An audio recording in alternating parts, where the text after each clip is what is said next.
Two senior UN officials have appealed to the EU and its individual member states to agree to open up a legal channel of migration. A deal between Italy and Libya to shut down the last major corridor to the continent for migrants was recently welcomed by EU countries. Louise Arbour, Special Representative for International Migration, said the appeal was not just to Europe but to all governments. This is the United Nations.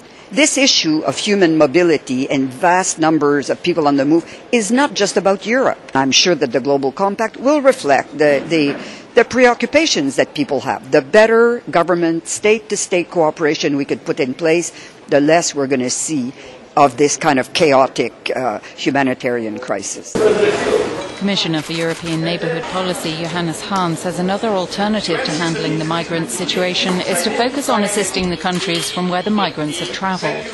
So the aim must be to give people a possibility, an opportunity to stay where they have been born.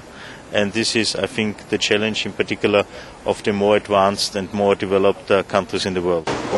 The number of people displaced by conflict and persecution and the rise in complexity of international migration has now hit record levels. Issues such as migration, Libya and also the nuclear deal with Iran were discussed during the meeting on Wednesday. Later today, Syria will be high on the agenda for EU Foreign Policy Chief Federica Mogherini. Sul dossier siriano. Da New York, Michela Monte per Euronews.